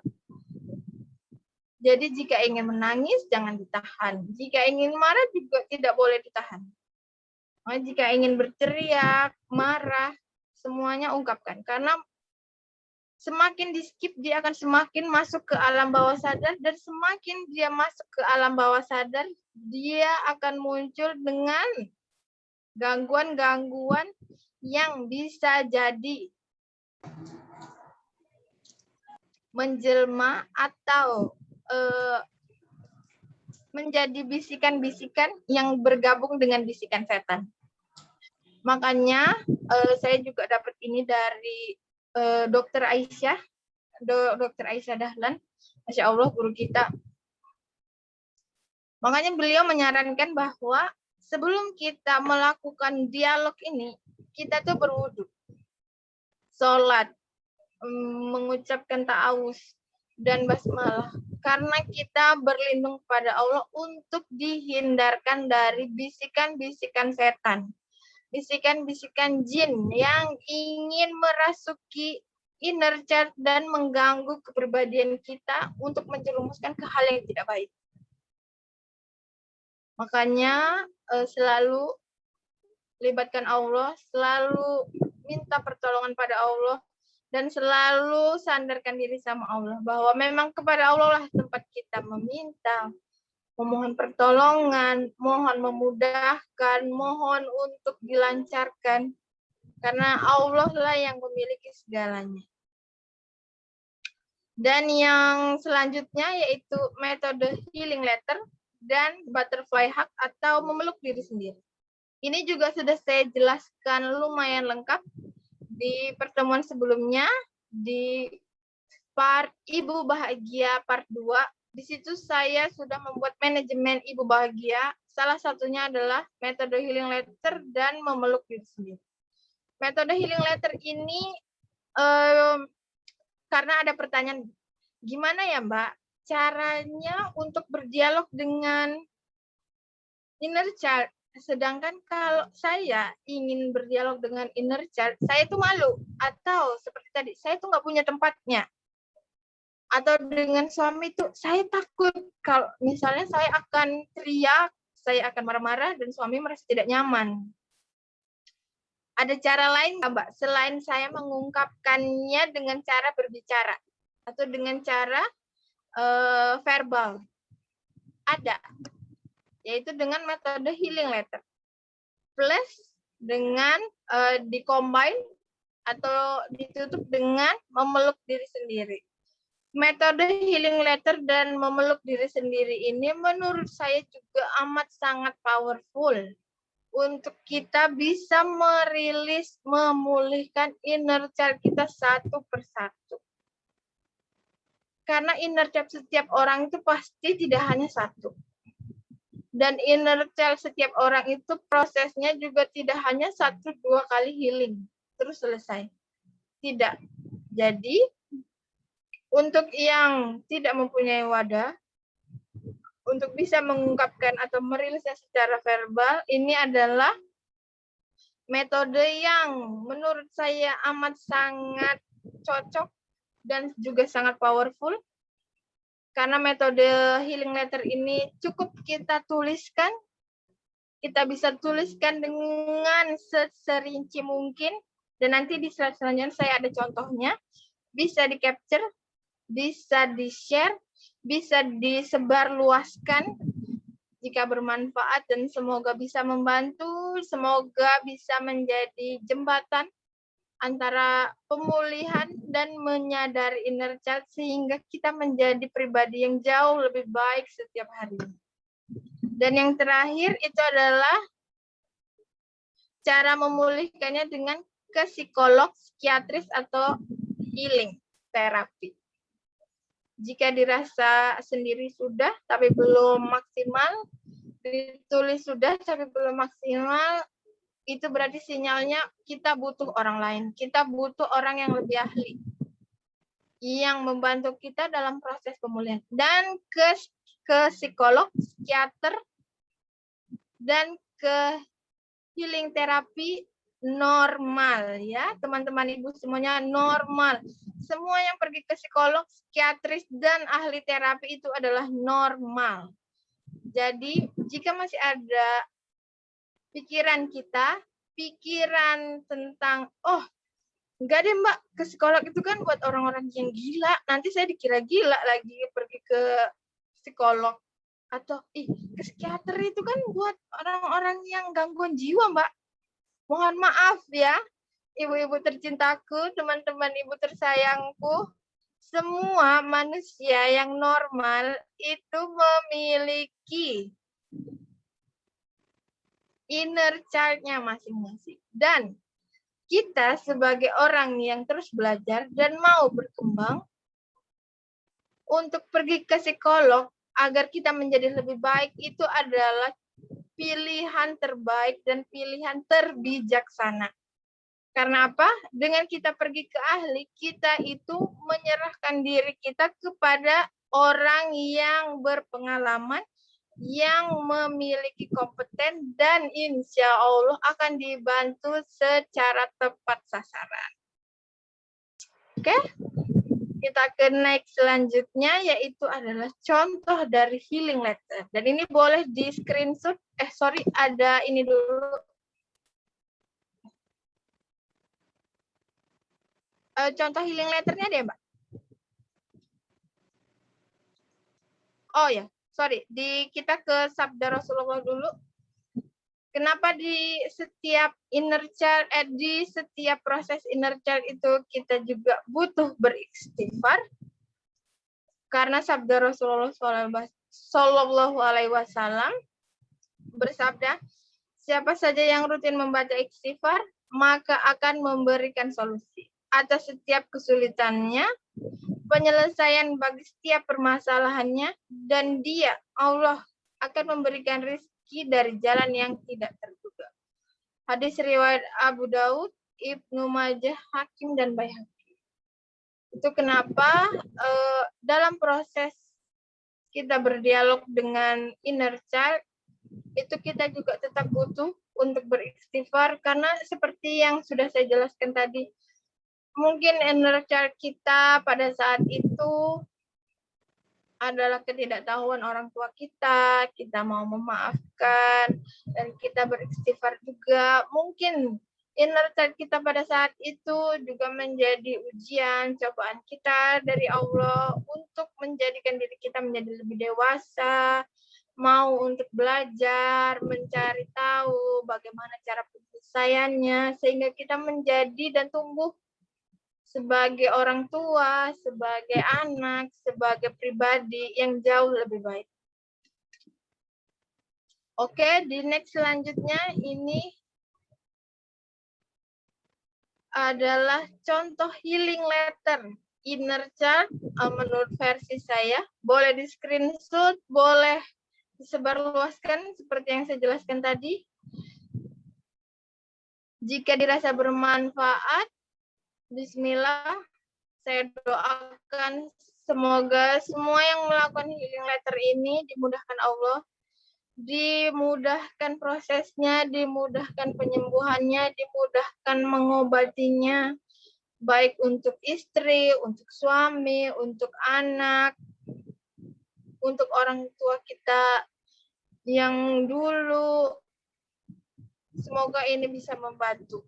Baik, saya akan bacakan dan mungkin bisa didengarkan. Bisa ditulis, diawali dengan kalimat, hai anak kecil dalam diriku yang terluka, aku.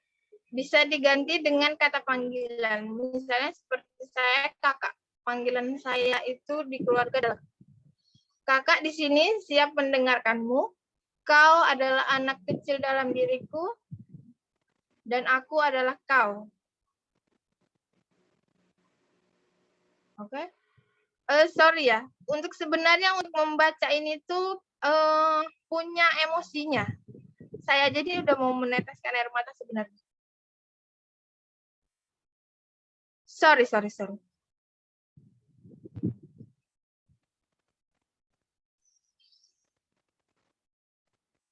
Bisa ditulis dengan 4 kalimat atau 4 paragraf boleh.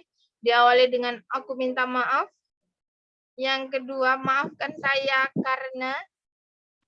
Yang ketiga, terima kasih atas. Yang terakhir itu, aku mencintaimu. Yang mencintai si inner child, si anak kecil yang ada di dalam diri kita, yang ada selalu bersama kita, yang akan selalu ada beriringan dengan kita. Dan tambahkan lagi kalimat di bawahnya. Jika dirasa sudah cukup, kita ungkapkan, kita keluarkan, kita sapa, kita dialogkan, kita ajak bicara. Kita tulis lagi kalimat di bawahnya. Hai, sekarang kita sudah dewasa.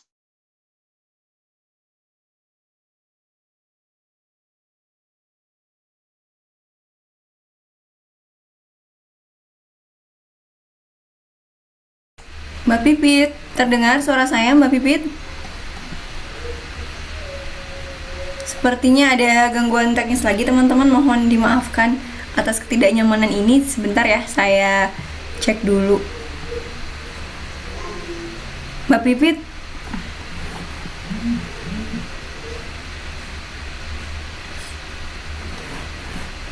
Iya, Mbak Pipitnya keluar dari Zoom, mungkin sebentar lagi akan masuk kembali. Nah, sudah ada kembali. Silakan Mbak Pipit cek sound dulu coba. Nah, siap, sudah terdengar kembali. Ini saya izin untuk tidak pakai video dulu ya dan unmute ya, biar suaranya Mbak Pipit lebih jelas. Oke, karena tadi terputus, kita ulang.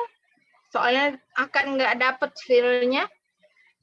Hai, sekarang kita sudah dewasa. Kita tidak perlu khawatir lagi. Kita tidak perlu takut lagi. Kita sudah aman bersama suamiku. Kalau yang lain bisa disebutkan. Dan kita bisa melindungi diri sendiri. Tulis emot senyum. Ayo, ikut bersamaku di masa kini. Bebaskan penjara masa lalu kita, pegang tanganku, dan mari berjalan bersama mengikuti setiap langkah kita di masa kini. Lalu pejamkan mata, dan bayangkan ending dari surat ini adalah anak kecil kita, iya, kita yang di masa itu memeluk erat diri kita saat ini, dengan sangat erat, dengan tetesan air mata.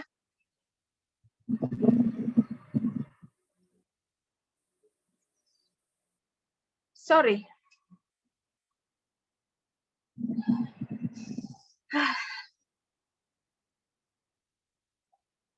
Untuk sama-sama berkata, maafkan aku dan aku memaafkanmu. Oke, kita ke next selanjutnya.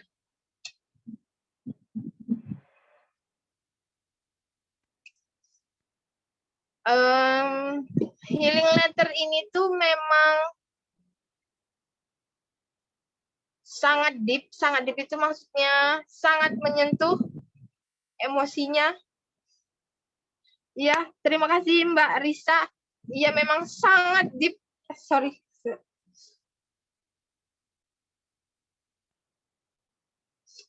Karena memang sedalam itu.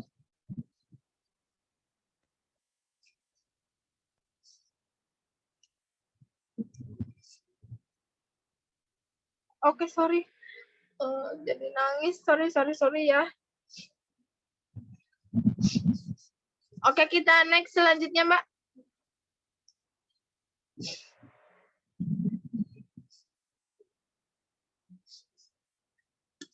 Aduh, maaf ya, jadi banyak ikutan nangis, Masya Allah. Karena memang healing letter itu sedip itu. Bayangkan itu dengan kita menulis, reaksinya, perasaannya, feel-nya sampai sedalam itu. Apalagi kalau kita benar-benar bisa berdialog dan membayangkan kita tuh memang berbicara dengan si anak kecil kita itu. Dan inner child kita itu akan sangat bahagia, senang, mungkin amat sangat senang saat kita mau berbicara dengan dia dan mau berdialog dengan dia. Karena sejatinya inner child ini hanya butuh dia diterima dan kita rilis bersama. Sehingga kita bisa melepas borgol dari luka kita di masa lalu itu menjadi kita yang lebih bahagia, kita yang lebih senang, dan kita yang lebih bijaksana. Amin ya Rabbal Alamin. Rekonsiliasi dengan anak kecil, inner child dalam diri kita itu sama dengan melepas borgol luka pengasuhan masa lalu. Karena apa? Karena untuk dapat berbahagia dan mencintai dengan tulus di masa kini. Oke, di slide selanjutnya itu adalah penutupan. saya tulis doa singkat untuk kita pada siang ini. Bismillah, yuk kita sama-sama beristighfar dulu 3 kali. Astagfirullahaladzim. Ya Allah, ya Tuhan kami, yang maha memudahkan dan maha mendengar.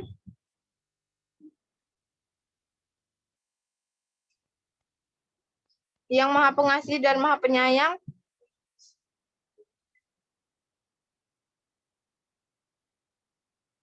Dan yang hanya kepadamu lah tempat kami meminta dan memohon ampun ya Allah.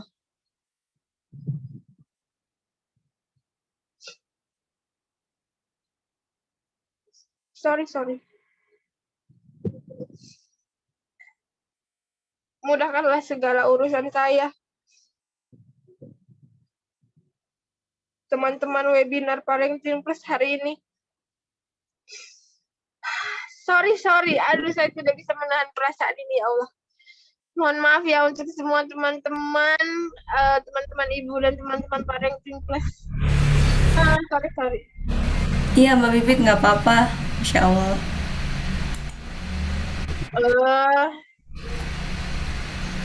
Yang ingin berdamai dengan inner child-nya, yang ingin berkembang pribadinya, yang ingin berbahagia rumah tangganya, dunia akhiratnya,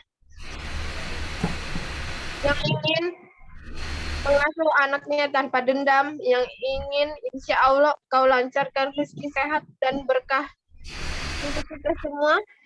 Semoga di hari berikutnya diri kami terus dapat belajar, dapat ilmu untuk kehidupan dunia dan akhirat yang lebih baik. Amin ya rabbal alamin. Oke. Alhamdulillah, kita sudah sampai di akhir. Masya Allah. Ternyata menetes juga air mata ini. Mohon maaf untuk semua teman-teman ibu ya. Mohon maaf sekali. Karena memang healing letter itu sedalam itu. Siap Mbak Bibit, Masya Allah ya.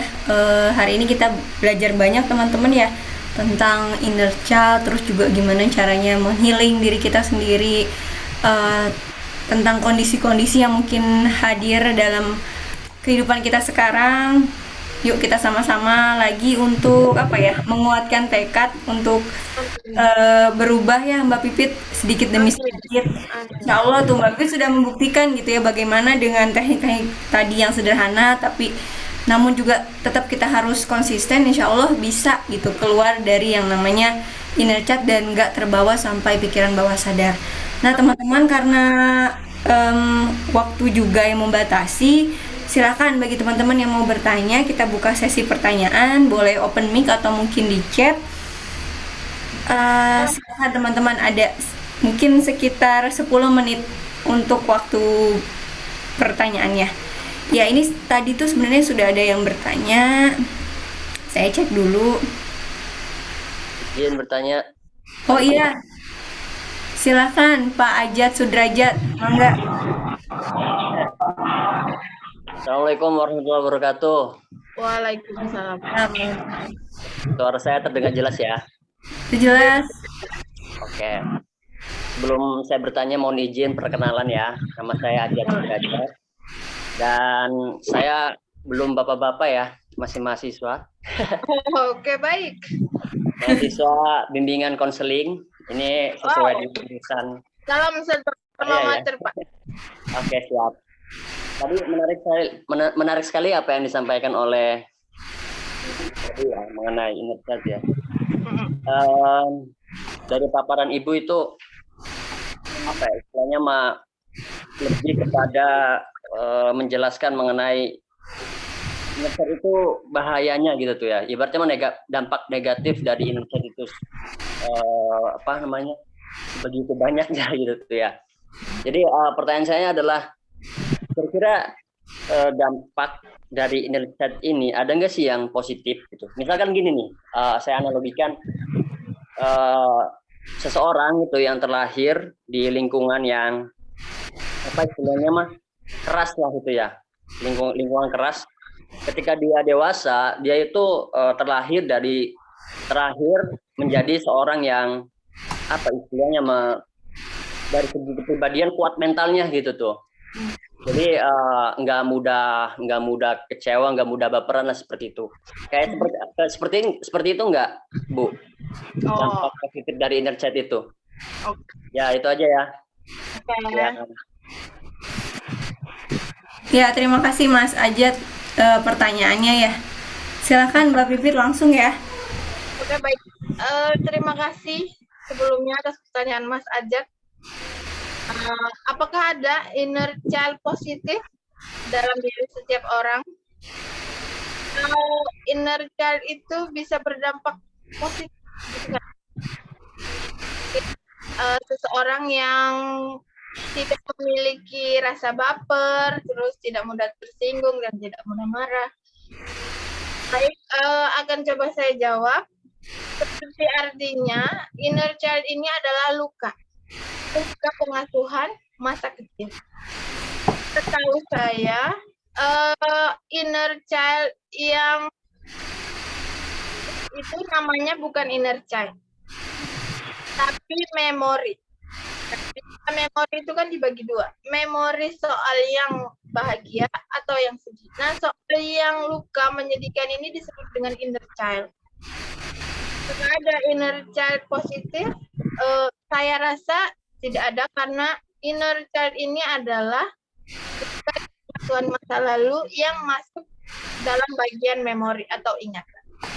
Ingatan untuk yang positif, seperti yang dijelaskan Mas Jat tadi, itu sepertinya beda nama, tapi masih dalam satu cakupan memori.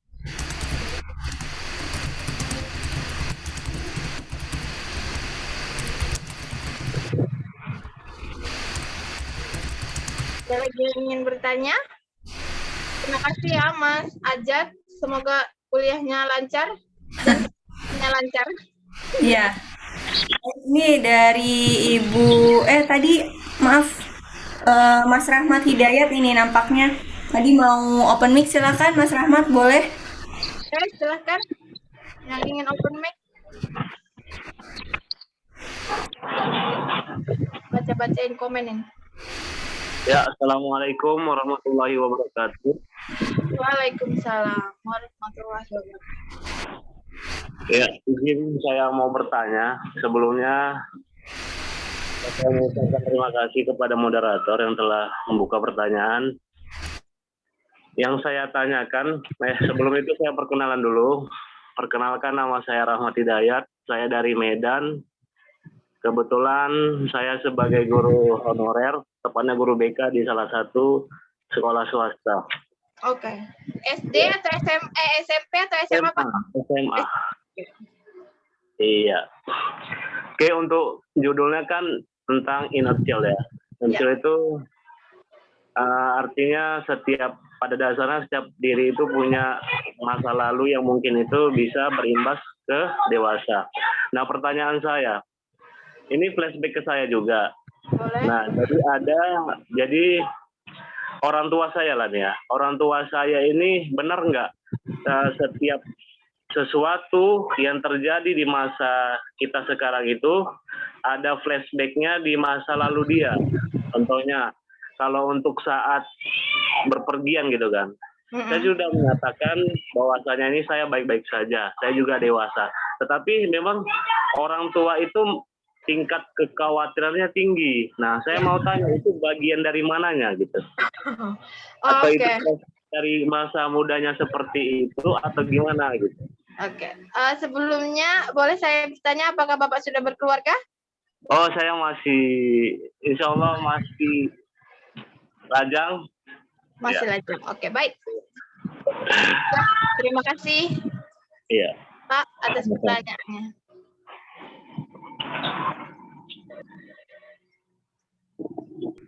Oke, langsung dijawab Mbak Indah. Ya, silakan Mbak Pipit. Oke, baik. Pertanyaan dari Bapak Rahmat. Oke, pertanyaan dari Bapak Rahmat, Masya Allah. Seorang guru BK juga di SMA. Ya Allah, semoga pekerjaannya lancar, semoga pekerjaannya disukai Allah ya. Pertanyaannya adalah, apakah orang tua yang selalu khawatir terhadap anaknya, termasuk dalam inner child orang tua tersebut. Pas. Ya, itu. Baik, saya akan mencoba menjawab dan sedikit sharing. Jadi Boleh. orang tua, kenapa sih orang tua itu selalu mengkhawatirkan anaknya? Padahal anaknya itu merasa dia itu sudah besar, dia itu Iya. sudah dewasa. Terlebih lagi saya atau kita ini laki-laki gitu. Masa harus dikhawatirin, masa harus selalu ditanyain gitu ya. Iya. Nah, jawabannya adalah yang pertama, jika nanti Bapak menjadi orang tua, Bapak baru merasakannya. Kenapa orang tua itu terlalu atau sering banget khawatir? Karena pada dasarnya orang tua itu memang selalu menganggap anaknya Bapak ini yang mungkin sudah 25 tahun ke atas. Sudah. 25 tahun ke atas ini adalah Bapak Rahmat yang umur 7 tahun. 7 tahun ya. Walaupun sebenarnya sudah 25 tahun tanpa dia sadari, sudah bekerja, sudah insya Allah akan segera menikah, amin ya. Allah, amin. Itulah. Makanya ada disebutkan kasih orang tua yang panjang, karena saking sayangnya, bahkan orang tua itu memang akan rela mengorbankan dirinya untuk anaknya. Ya, Karena mereka memang tidak mau kita itu kenapa-kenapa, karena mereka mau kita itu aman. Cuman mungkin yang boleh disampaikan, yang boleh diutarakan ke ibu pertama, bisa dengan berdiskusi atau ngobrol santai. Katakan saja apa yang ingin atau yang Mas gundahkan selama ini. Misalnya, Ma atau Bu, boleh kalau misalnya Abang atau Rahmat kalau mau pergi atau lagi apa, yakinkan diri kalau Mas Rahmat ini bisa menjaga diri dan akan terus menjaga diri untuk dia. iya, siap. Sehingga dia merasa dan tersadar kalau sebenarnya Rahmat dia yang 7 tahun itu sudah menjadi 25 tahun. Atau bisa jadi dalam kasus mungkin Mas Rahmat adalah anak tunggal, bukan? Enggak. Nomor saudara. Oh, gitu. Bisa jadi kayak gitu. Boleh diungkapkan saja, diskusi dan ngobrol bersama ibu. Tidak usah terlalu mengkhawatirkan Rahmat. Kalau Rahmat bisa menjaga diri, insya Allah Rahmat bisa menaati seluruh aturan dari ibu dan Allah, bisa menjaga untuk seluruh kehormatan keluarga. Dan minta tolongnya itu beri kepercayaan agar kita, Rahmat, bisa menjadi orang dewasa yang mempunyai tanggung jawab. Mungkin ibu akan tersentuh dan ibu akan menyadari kalau ternyata memang Rahmat ini sudah 25 tahun. Bukan yang 7 tahun lagi. Oke, sip. Oke, begitu saja. Bismillah ya, semangat, semoga berhasil. Baik, Mbak Pipit, nampaknya satu pertanyaan lagi dari silakan untuk Pak Cecep dan teman-teman. Untuk pertanyaan ini karena waktunya juga sempit ya, nanti akan saya keep dulu pertanyaannya, nanti di grup akan dijawab oleh Mbak Pipit ya Mbak. Mungkin seperti itu. Ya. Silakan mungkin pertanyaan terakhir dari Pak Cecep, dan untuk Bu Ilmiatul dan juga Bu Fauzia mungkin nanti bisa tulis di chat ya pertanyaannya, nanti saya berikan ke Mbak Pipit, insya Allah bisa dijawab di grup. Silakan kepada Pak Cecep, dipersilakan. Terima kasih Ibu Moderator atas waktu yang telah diberikan kepada saya. Assalamualaikum Mbak Fitri, mohon maaf saya Waalaikumsalam. close kamera karena sinyal di sini kurang bagus gitu ya. Jadi Oke. kameranya saya tutup gitu. Saya sangat menarik sekali dengan apa yang telah dipaparkan oleh Mbak Fitri tadi berkaitan dengan inner child. Kebetulan saya seorang guru BK, Bu, di SMP Negeri 51 Kota Bandung ya. Dan kebetulan saya juga ayah dari 2 orang putri juga di rumah gitu ya. Nah, saya sangat setuju sekali dengan stigma tadi yang Ibu paparkan ketika ada seorang klien yang harus membutuhkan bimbingan khusus sehingga anak harus dibawa ke tenaga ahli. Di sini banyak orang tua atau masyarakat yang memandang bahwa ketika ada anak berkunjung ke psikolog atau ke psikiatri itu berarti nggak normal gitu ya. Iya, Nah, betul. dan kami di sekolah juga sering mengadakan referral, Mbak, referral dengan tenaga ahli. Jadi ada beberapa kasus atau permasalahan yang tidak bisa saya tangani, saya referalkan ke tenaga ahli, ke psikolog atau ke psikiater gitu ya. Walaupun di sini orang tua pun juga masih mempunyai pandangan yang sama bahwa ketika ada anak yang dikirim ke psikolog berarti masalah anak saya berat Pak ya, berarti masalah anak saya nggak normal Pak ya. Nah akhirnya kami paparkan juga, jadi akhirnya orang tuanya yang kami konseling Mbak, bukan anaknya gitu ya. Iya. Karena Betul. banyak sekali orang tua yang istilahnya menganggap ketika kita mengirimkan masalah itu ke psikolog, ke psikiater berarti anak itu gila. Gitu ya. Padahal kan enggak juga gitu ya, karena Betul. ranahnya disiplin ilmu mereka berbeda dengan kami. Kalau kami psikologinya psikologi pendidikan, sedangkan mereka kan klinis gitu ya. Dan itu jujur sangat membutuhkan waktu yang lama ketika saya harus menjelaskan hal itu kepada orang tua, Mbak. Apalagi sekolah saya berada di daerah pinggiran, jadi disebut kota bukan, kampung juga bukan gitu. Daerahnya daerah marginal dan latar belakang pendidikan orang tuanya beraneka ragam.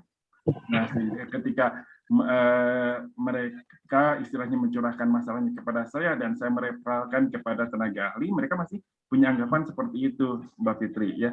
Jadi saya sangat setuju sekali. Ini tugas kita nih, meluruskan kepada masyarakat bahwa orang yang pergi ke psikolog atau psikiater itu bukan gila, tapi memang mereka keahlian mereka ada di situ. Karena kalau orang tua mengandalkan seluruhnya kepada kami pihak sekolah, kami terbatas, gitu ya. Terus itu bukan wewenang kami untuk istilahnya mengungkapkan masalah anak secara klinis. Ada tenaga yang lebih kompeten lagi. Nah, ketika si anak sudah saya referalkan ke psikolog atau ke psikiater, kami meminta rekaman hasilnya. Jadi anak itu seperti apa, nanti saya paparkan ke guru mata pelajaran yang betul-betul mengajar ke anak itu, sehingga guru mata pelajaran pun tahu kondisi anak itu seperti itu. Ya, betul. Dan itu di sekolahnya baik banget ini dapat guru BK kayak gini, Masya Allah. Iya, betul Mbak, dan itu sangat membantu kami justru ketika kami ada rujukan dari psikolog atau psikiater, justru itu data yang dikirimkan oleh mereka sangat membantu kami sehingga anak tersebut bisa menyelesaikan tugas pembelajarannya, gitu ya. Bahkan pernah juga Mbak Fitri, saya menangani anak yang fobia sapu. Nah, ternyata yang mungkin untuk sebagian orang kaget, kok sapu ditakutin gitu ya. Ada apa nih dengan sapu, kok anak tersebut takut sama sapu? Ternyata dia punya inner child di masa lalu ketika usia TK, dari usia TK nol kecil sampai usia SD kelas 3, kerap kali dia dipukuli sapu oleh ayahnya. Gitu ya. Sehingga di situ ketika anak tersebut cerita kepada saya tahu kok kenapa anak ini takut sama sapu. Akhirnya saya menggunakan juga healing ini kepada anak tersebut. Dan ketika dia istilahnya bisa lepas dari fobianya, malah dia memeluk saya. Anaknya kebetulan laki-laki. Makasih Pak, saya jadi nggak takut lagi sama sapu. Dia punya masa lalu dengan sapu karena orang tuanya kerap kali menyelesaikan masalah anak tersebut dengan sapu. Walaupun yang dipukul betisnya ataupun pahanya, tapi itu membekas kejadiannya dari usia dia TK sampai kelas 3 SD. Anaknya sekarang udah anak SMP kelas 9, ternyata masih diingat terus gitu. Mungkin itu Mbak Fitri yang saya sampaikan.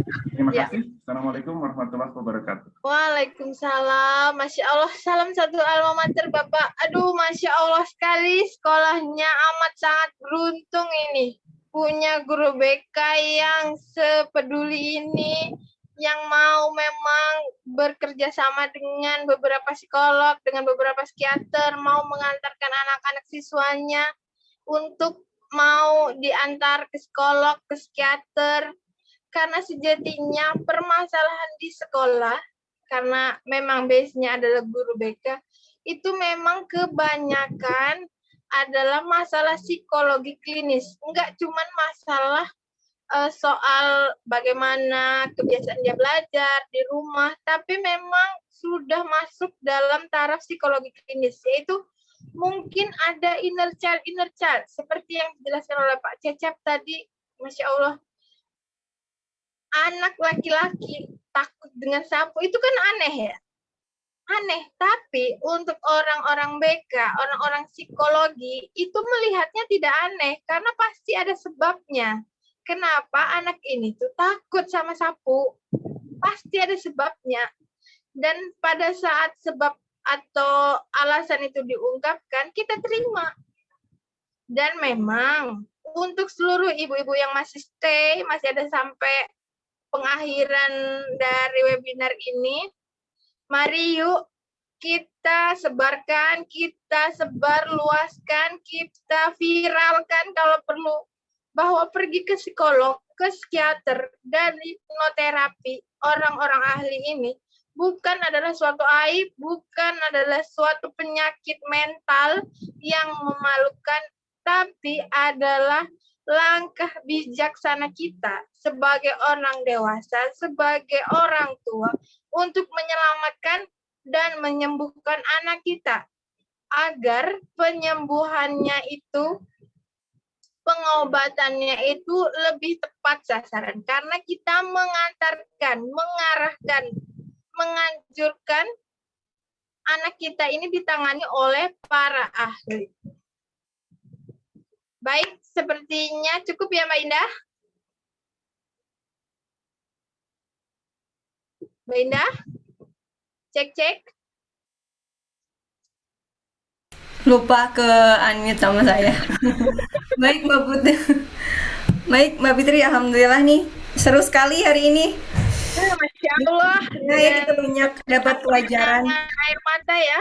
Iya betul. Terima kasih juga nih Pak Cecep sudah berbagi ya tentang kondisi di sekolah. Apalagi tadi sempat baca-baca tentang kondisi selama pandemi, di mana banyak orang tua yang mendadak mendidik. Tadi. Iya Mbak Pipit, silakan mungkin untuk closing statement-nya boleh diutarakan. Alhamdulillahirrabbilalamin. Alhamdulillahirrabbilalamin. Akhirnya kita sampai di penghujung dari webinar kita. Terima kasih untuk 36 orang yang masih menjadi setia sampai akhir dari sharing ini.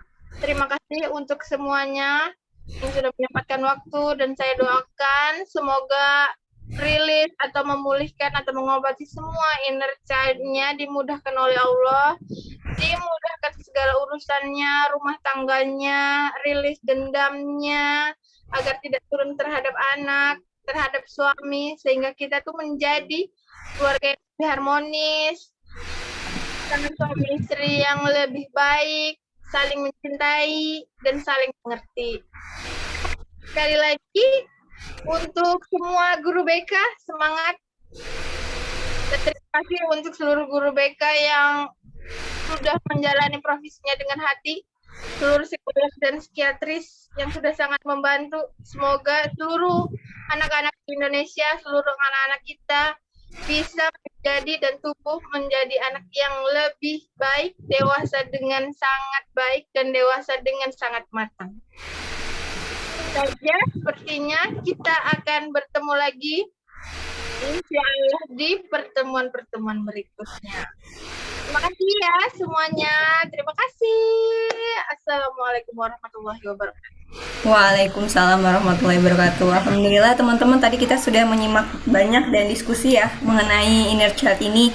Insya Allah di bulan berikutnya Mbak Pipit kita sharing lagi ya tentang tema-tema lain seputar psikologi pendidikan anak seperti itu. Dan insya Allah minggu depan teman-teman kita akan mengulik lebih banyak nih tentang tadi ya, masalah pandemi ini adalah salah satunya tentang belajar online nih. Nah, gimana nih para orang tua menyiasati anak-anaknya agar punya sikap yang lebih positif terhadap pembelajaran online ini. Insya Allah kita akan membahasnya minggu depan.